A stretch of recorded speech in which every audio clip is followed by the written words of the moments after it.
नमस्कार प्यारे बच्चों, कैसे हो आप। मैं शीतल शर्मा, आपकी हिंदी की अध्यापिका, आज आपके समक्ष उपस्थित हुई हूँ आपकी पाठ्य पुस्तक भाग 3 पुष्प भाग 3 का पाठ 11 लेकर, जिसका शीर्षक है जहाँ पहिया है। बच्चों, इस पाठ की हम एक पहले भी वीडियो बना चुके हैं।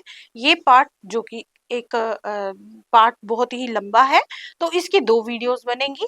पहली वीडियो में हमने कहाँ तक पढ़ा था, हम उसको उसकी थोड़ी सी पुनरावृत्ति कर लेते हैं। तो ये पाठ है जहाँ पहिया है, लेखक है इसके पी साईनाथ अनु। ये पाठ एक आंदोलन से संबंधित है। किस आंदोलन से संबंधित है वो हम आगे पढ़ेंगे। तो पहले ये जान लें कि आंदोलन है क्या। ये हमने पढ़ा था कि भारत में कुछ उदाहरण, आंदोलन के कुछ उदाहरण मैं आपको दूंगी। एक होते हैं क्रांतिकारी आंदोलन, जो कि भारत की स्वतंत्रता के लिए जो आंदोलन हुए थे वो क्रांतिकारी आंदोलन। सामाजिक आंदोलन होते हैं, समाज में कुछ ऐसी चीजें हैं, ऐसी रूढ़ियां हैं जिनका विरोध किया जाता है, उसके लिए वो विरोध होते हैं। और कुछ होते हैं साधारण से आंदोलन, जिनका जमकर विरोध तो नहीं किया जाता, जिनमें जमकर विरोध नहीं किया जाता, किंतु अंदर ही अंदर लोग धीरे धीरे कुछ चीजों में परिवर्तन लाने हेतु इस प्रकार के विरोध करते हैं, मूक रहकर ये विरोध करते हैं। तो बच्चों, ये आंदोलन है चिपको मूवमेंट, चिपको आंदोलन, जो कि पर्यावरण से संबंधित है। पर्यावरण को बचाने के लिए ये औरतें जो थी उत्तराखंड की, ये पेड़ों के साथ चिपक गई और उनको कटने से बचा लिया। उसी तरह एक सामाजिक आंदोलन है, ये चिपको आंदोलन की तस्वीर है, चित्र है। ये सामाजिक आंदोलन गुलाबी गैंग, ये समाज में स्त्रियों के प्रति जो हिंसा हो रही थी, या उनमें परिवार में जो उनके प्रति हिंसा हो रही थी, उसको रोकने के लिए ये गुलाबी गैंग नाम का एक गैंग चला। ये गुलाबी गैंग महिलाओं का एक प्रसिद्ध सामाजिक संगठन है, जिसकी शुरुआत उत्तर प्रदेश के बांदा में हुई थी। तो इसकी स्थापना सन 2006 में हुई। संस्थापक इसकी संपत पाल देवी जी हैं, और मुख्य उद्देश्य क्या है, महिलाओं को न्याय दिलाना और उनको आत्मनिर्भर बनाना। तो बच्चों, ये हमने ये पाठ जो है ये पढ़ा था जहाँ पहिया है। पुडुकोट्टई तमिलनाडु का एक गांव है, जहाँ पर जो औरतें हैं स्वावलंबी बनने के लिए अपना काम तो वो करती ही थी, लेकिन अपने काम को और सरल बनाने के लिए, अपना समय बचाने के लिए उन्होंने क्या किया, साइकिल चलाना सीखा। जिस समय ये आंदोलन आया, उस समय महिलाएं जो थी वो इतनी आजादी स्वतंत्रता के साथ बाहर घूम फिर नहीं सकती थी। उस समय में साइकिल चलाना, स्त्रियों का साइकिल चलाना बहुत ही अजीब माना जाता था, लेकिन उसके बावजूद वहां की औरतों ने इस साइकिल चलाना सीखा। और कई सारी औरतें जो थी, जो शर्म लाज के मारे अंदर बैठी हुई थी, औरों को देखकर वो भी प्रेरित हुई, और वो भी इस तरह के जो समाज में परिवर्तन लाने के लिए जो कार्य किए जाते हैं उनमें वो भी कूद पड़ी।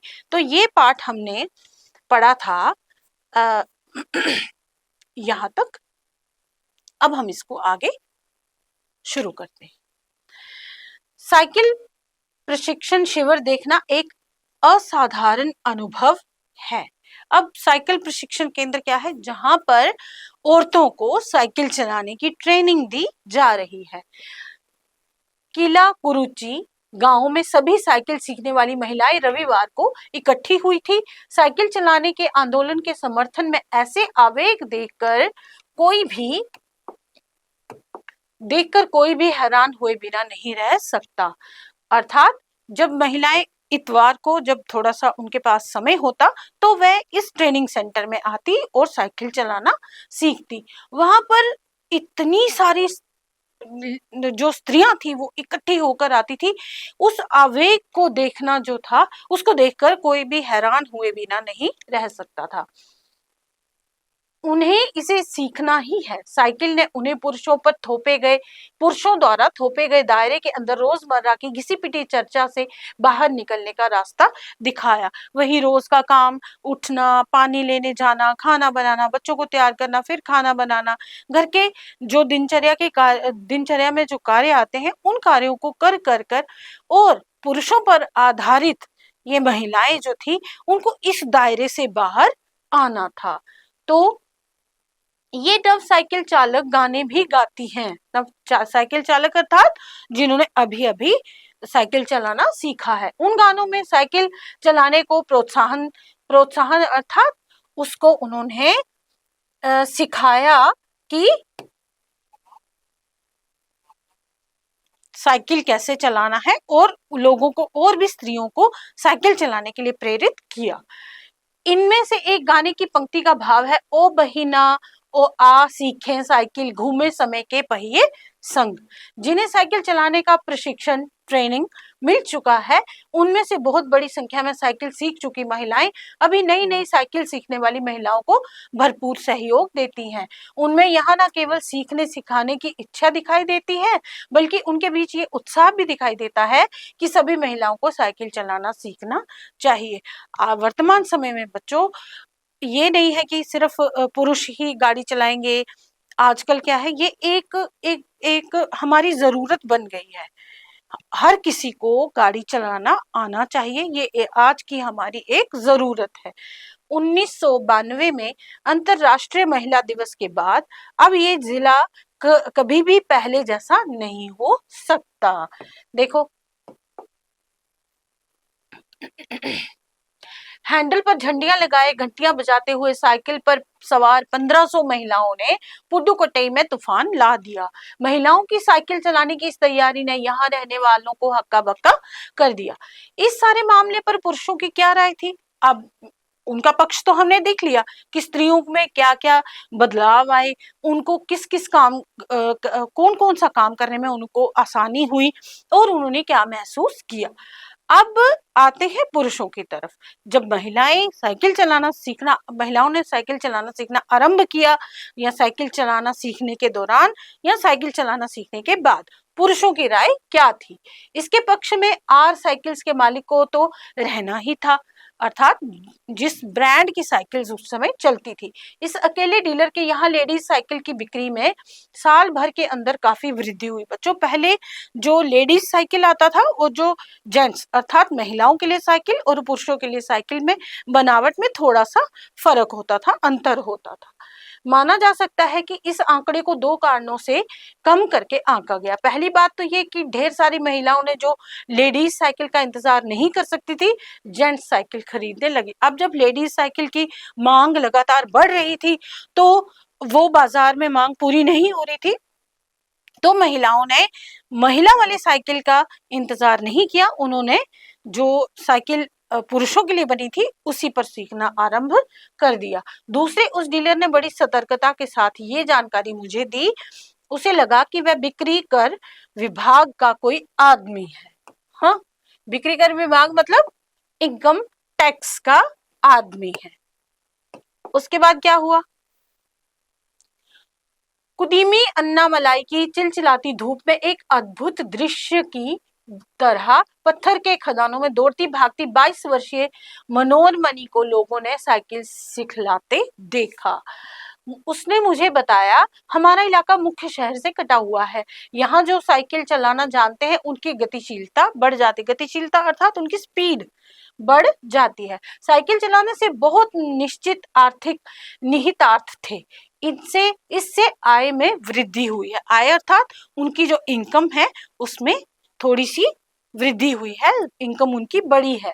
यहाँ तो कुछ महिलाएं अगल बगल के गांव में कृषि संबंधी अथवा अन्य उत्पाद बेच आती हैं। अब देखो, घर में सिर्फ औरतें खाना ही नहीं बनाती थी, उस गांव में कुछ औरतें बाहर खदानों में काम करने जाती थी, खेतों में काम करने जाती थी, कुछ घर पर बैठकर कोई सामान बनाती थी और बाहर जाकर उसको बेचती थी। अब साइकिल आने की वजह से उनका समय जो था वो बचने लगा, वो खुद साइकिल पर अपना सामान लाद कर खुद बेचने जाती, जिससे उनका जो सामान था वो जल्दी बाजार भी पहुंच जाता और वो अपना काम खत्म करके जल्दी जो थी घर वापस आ भी जाती और काफी सारा सामान उठाकर, उनको अब बहुत भारी बोझ उठाकर देर तक चलना नहीं पड़ता था।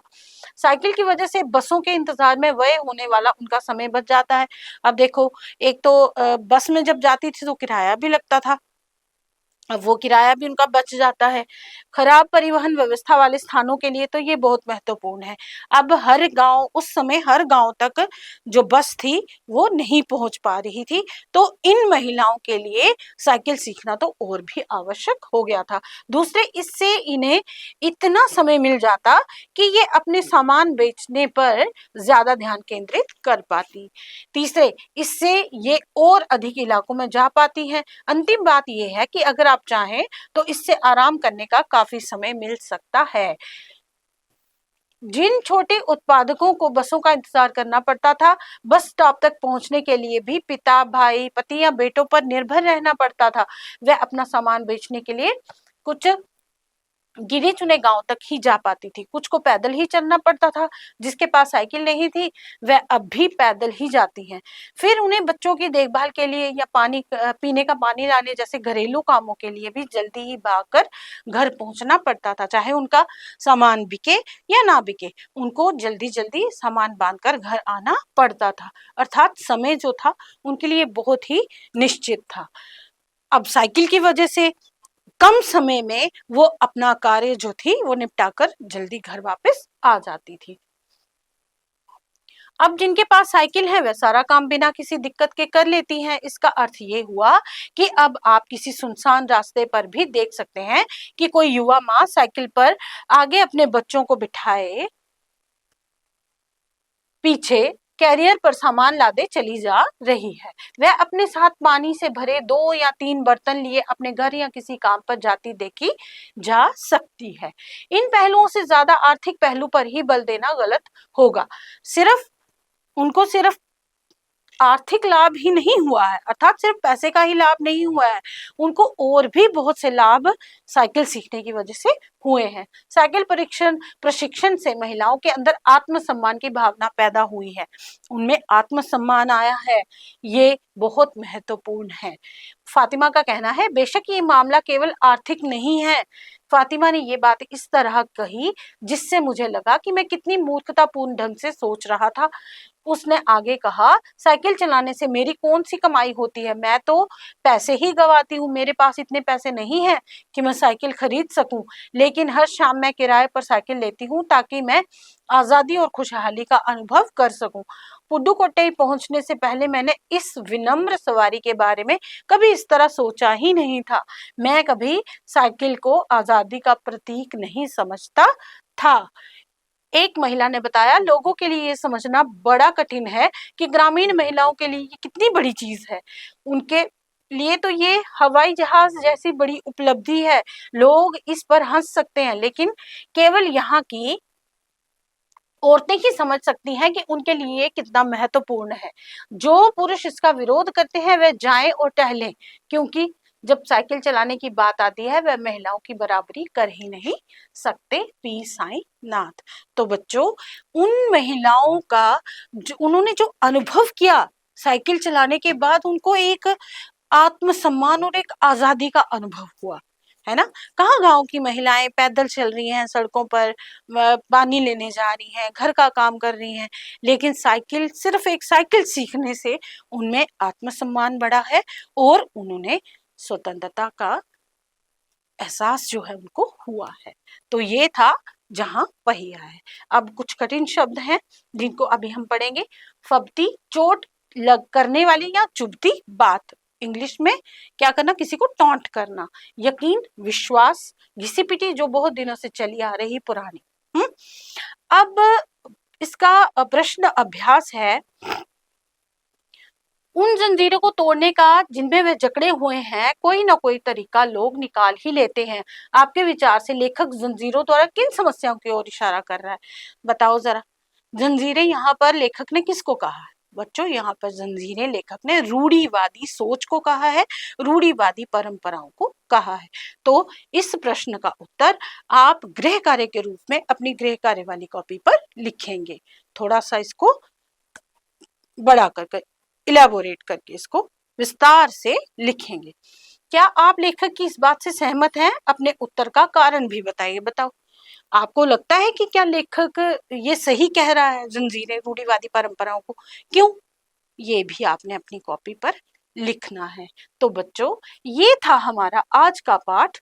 अब हम पढ़ेंगे पाठ के कुछ मुख्य सारांश, अर्थात हमने इस पाठ में क्या पढ़ा है।